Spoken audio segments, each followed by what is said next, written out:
अब war room Gaza. तहिया फ़लस्तीन, तहिया फ़लस्तीन, फ़लस्तीन को जीने दो। गजा वॉर रूम में ताज़ा तरीन अपडेट्स के साथ हाजिर हैं और आज गजा की सूरत हाल आज भी इंतहाई कशीदा है। इस्राइली बमबारी का सिलसिला आज भी जारी है और इसके बाद गजा में मुकम्मल न्यूज़ ब्लैकआउट और मवासलाती निज़ाम मुकम्मल तबाह हो गया है। दुनिया भर से गजा का राब्ता कट गया है। इंटरनेट और मोबाइल सर्विसेज मुअत्तल हो गई हैं। फ़लस्तीनी टेलीकम्युनिकेशन कंपनी का कहना है कि इस्राइली बमबारी से आखिरी बचने वाली इंटरनेशनल केबल भी तबाह हो गई है। अक़वाम मुत्तहिदा ने भी अपने अमले से राब्ता मुनक़ता होने की तस्दीक कर दी है। इसराइल की ज़मीनी फ़ौज गजा में दाखिल हो गई है। बहरी और फ़ज़ाई फ़ौज ने रात भर मुख्तलिफ इलाकों को निशाना बनाया है। शिमाली और वस्ती गजा में हर तरफ तबाही के मनाज़िर हैं। अब तक अमवात की तादाद सामने नहीं आ सकी है। बड़े पैमाने पर तबाही और जानी नुकसान का खदशा है। हिलाल अहमर का कहना है कि बिल्डिंग्स और मकानात के मलबे में बड़ी तादाद में लोग दबे हुए हैं और मदद के लिए पुकार रहे हैं। सहाफ़ियों के तहफ़्फ़ुज़ की बैनुल-अक़वामी तंजीम ने कहा है कि गजा में मवासलाती ब्लैकआउट और न्यूज़ ब्लैकआउट है। इस तारीख घड़ी में सहाफ़ियों सच्चाई के मुतलाशियों के साथ खड़े हैं।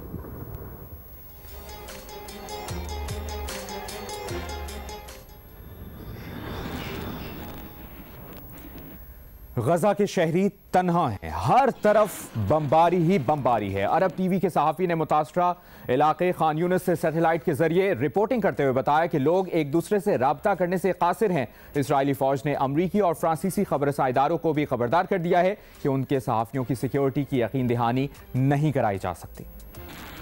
और बदतरीन बमबारी के बाद इसराइल ने गजा पर जमीनी हमला शुरू कर दिया है। जियो न्यूज़ की एक्सक्लूसिव कवरेज जारी है।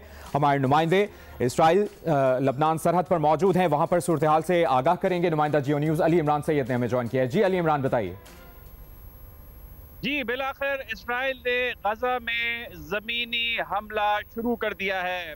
ये ज़मीनी हमला ऐसे वक्त किया जा रहा है कि कल ही यूएन एजेंसी के सरबराह ने ये कहा था कि गजा में भूख और कहत के असरात दिखाई दे रहे हैं और उनके अमले ने ये शिकायत की है कि भूख और खुराक की अदम दस्तयाबी बढ़ रही है। तो गजा में कहत और उससे पहले पानी की अदम दस्तयाबी, तो प्यासे और भूखे गजा पर इसराइल चढ़ दौड़ा है। जबरदस्त बम्बार्टमेंट, अनप्रेसिडेंटेड बम्बार्टमेंट की गई है गाजा स्ट्रिप पे गुज़िश्ता रात।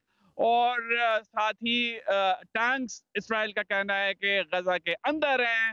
अब इसराइल के टैंक गजा के अंदर ऑपरेट कर रहे हैं, हमला कर रहे हैं और इन्फेंट्री भी इसराइली अंदर मौजूद है। हमास का ये कहना है कि नेतन्याहू और इसराइली फौज को कुछ हासिल नहीं होने वाला और वो यहाँ से नाकाम लौट के जाएंगे।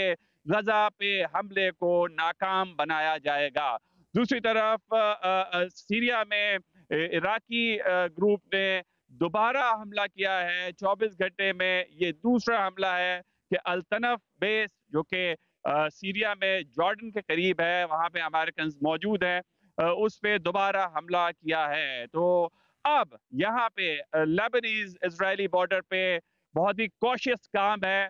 तूफान से पहले का जो खामोशी होती है वो इस वक्त छाई हुई है। अलबत्ता इजरायली ड्रोन यकीनन ऊपर उड़ रहा है, उसकी भिनभिनाहट सुनाई दे रही है। तो यहाँ पे काम कब टूटता है, हिजबुल्लाह क्या सरप्राइज देती है, ये देखना बाकी है। लेकिन गजा का हाल बहुत बुरा है और प्यासे भूखे लोगों के ऊपर, जख्मी लोगों के ऊपर जिनका इलाज नहीं हो सकता, इसराइल चढ़ दौड़ा है। इसके बावजूद कि यूएन जनरल असेंबली ने ह्यूमैनिटेरियन पॉज के ऊपर करारदाद मंजूर की है, लेकिन इसराइल आलमी राय अम्मा को कबूल नहीं कर रहा। न मुजाहरे, न यूएन जनरल असेंबली की अक्सरियती करारदाद इसराइल को नहीं रोक सकी है। जी गजा वॉर रूम में एक बार फिर आपको डिटेल से आगाह करें। अभी एक तशवीशनाक खबर है। गजा में 20 लाख इंसानों को तबाही का सामना है। अक़वाम मुत्तहिदा के सेक्रेटरी जनरल का बेबसी के आलम में सोशल मीडिया पर पैगाम। कहा गजा में शहरियों के लिए नाकाबिल तसव्वुर तबाही है। ये सच्चाई का लम्हा है। सब अपनी जिम्मेदारियां अदा करें, तारीख हम सब का फैसला करेगी। सेक्रेटरी जनरल का मशरिक़ वस्ता में फौरी जंगबंदी, यरगमालियों की गैर मशरूत रिहाई का मुतालिबा। कहा, गजा में जिंदगी बचाने वाले सामान की तरसील को यकीनी बनाया जाए। यूनिसेफ का कहना है कि गजा में काम करने वाले अमले से राबता मुनक़ता हो गया। गजा में साथियों की हिफाजत से मुतालिक सख्त तशवीश है। मिस्र की मारूफ दरसगाह जामिया अल अज़हर के प्रोफेसर डॉक्टर शेख अहमद तैयब की इसराइली बर्बरियत की मजम्मत, कहा, तारीख इन्हें मुआफ नहीं करेगी जो मासूम फलस्तीनियों के दिफा में नाकाम रहे।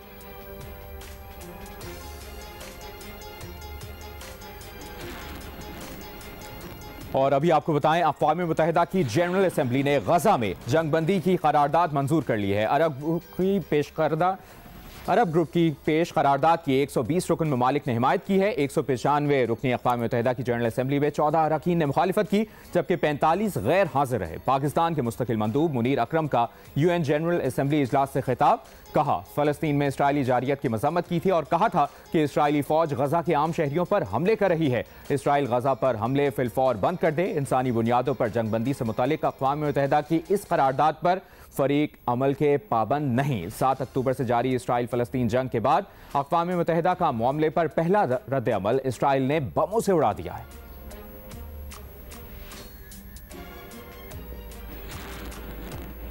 ईंधन के पैसे न होने के बायस गुज़िश्ता 3 हफ्तों में PIA की 550 से ज़ायद मुल्की और बैरून मुल्क जाने वाली परवाजें मनसूख करनी पड़ी। मुलाजमीन की तंजीमें सूरत हाल को कौमी एयरलाइन के खिलाफ साजिश करार दे रही हैं। PIA की परवाज़ों का शेड्यूल अक्टूबर के दूसरे हफ्ते में मुतासिर होना शुरू हुआ। फिर नौबत यह आई कि कई मरतबा मुकम्मल तौर पर मुअत्तल हुआ। वजह थी संगीन माली बहरान और PSO की जानिब से ईंधन की अदम फराहमी। 2 हफ्ते के दौरान 500 से ज़ायद परवाजें मुतासिर हो चुकी हैं और हज़ारों मुसाफिरों को मुश्किलात का सामना करना पड़ा। PIA सूरत हाल को संभालने के लिए अपने वसाइल से रोज़ाना 10 करोड़ रुपए अदा करके तरजीही परवाज़ों के लिए ईंधन हासिल कर रही है और अब तक 1 अरब 9 करोड़ रुपए से ज़ायद अदा कर चुकी है। इस टाइम पे बिल्कुल PIA कुछ माली मुश्किलात का शिकार है, जिसके अंदर से PIA की बैलेंस ऑफ पेमेंट के अंदर शदीद अदम तवाज़ुन हुआ है और उसकी वजह से हमारी ईंधन की जो अदायगियाँ है वो मुतासर हो रही है और रिजल्टेंटली हमारा फ़्लाइट ऑपरेशन भी बहुत ज़्यादा मुतासर है। हमें गुज़श्ता 10-12 दिनों में बहुत सारी अपनी परवाज़ें मनसूख करना पड़ी फ्यूल की अदम बरामदी की बायस, लेकिन हम उम्मीद कर रहे हैं कि कुछ फंड्स जो कि हमारे पाइपलाइन में थे वो हमें बहुत जल्द दस्तयाब हो जाएंगे और हमारा फ़्लाइट ऑपरेशन जो है वही अमान हो जाए। PSO हुकाम के मुताबिक इदारों पर अरबों रुपए के वाजबात हैं, जिसके बायस इन्हें भी माली मुश्किलात का सामना है। सिर्फ PIA पर 26 अरब रुपए के वाजबात हैं। दूसरी जानिब मुलाजमीन की यूनियन और दीगर नुमाइंदे इसे PIA की फरोख्त की साजिश करार दे रहे हैं। ये मनसूबे के तहत जिस आपको लाया गया वही ये कर रहा है और उसके फ़ोन के अंदर होता है, इसलिए PSO ने फ्यूल रोका हुआ है। जितने हमारे एसेट्स हैं उनको मुँह मांगे दामों अपने नाम लेने चाहते हैं और कराना चाहते हैं। जितने स्टेक होल्डर हैं वो इस पे खामोश हैं। इवन दिन की PIA के CEO भी खामोश हैं और मैनेजमेंट पूरी की पूरी खामोश चल रही है। PIA को 600 फ्लाइटें कैंसिल हो चुकी हैं, अरबों रुपए का लॉस हो चुका है, तो नुकसान किसको हुआ और फ़ायदा किसको हुआ है? नुकसान पाकिस्तान के लोगों को हुआ है, PIA को हुआ है, फ़ायदा प्राइवेट एयरलाइनों को हुआ है। निजकारी से मुताल्लिक मुलाजमीन के खदशात गलत नहीं, क्योंकि PIA इंतज़ामिया की जानिब से निजकारी का अमल तेज़ करते हुए खुसूसी कमेटियाँ भी कायम की जा रही हैं।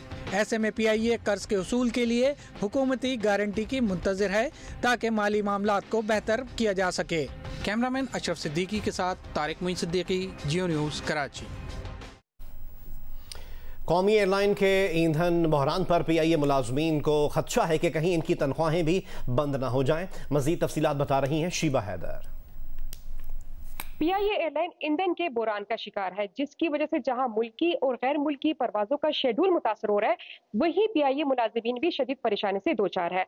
हमारे साथ PIA के कुछ मुलाजिमीन मौजूद है, उनसे बात करते हैं कि उनको किस किस्म की मुश्किलात का सामना है। ईंधन का जो बहरान है, ईंधन का बहरान तो बिल्कुल है, लेकिन as a CBA president, as a PIA representator, मेरा गवर्नमेंट से और PSO के जो नुमाइंदे हैं उनसे सवाल है कि पावर हाउसेज जो है उन्होंने जो है 186 बिलियन अगर देने हैं, उनका फ्यूल जो है वो बंद नहीं किया जाता, जबकि PIA ने सिर्फ 2.2 बिलियन अगर देने हैं तो उनका फ्यूल बंद किया जाता है। तो अगर उस लास्ट गवर्नमेंट ने पेमेंट नहीं की तो उनसे पूछा जाए। किसी भी मुल्क के जो गवर्नमेंट इदारे होते हैं वो पब्लिक की वेलफेयर के लिए होते हैं, वो प्रॉफिट के लिए नहीं होते। PIA के मुलाजिमीन हुकूमत से मुतालबा कर रहे हैं कि वो ईंधन की फराहमी के हवाले से PIA के दीगर मसाइल हल करे ताकि उनकी मुश्किलात हल हो सके। जी।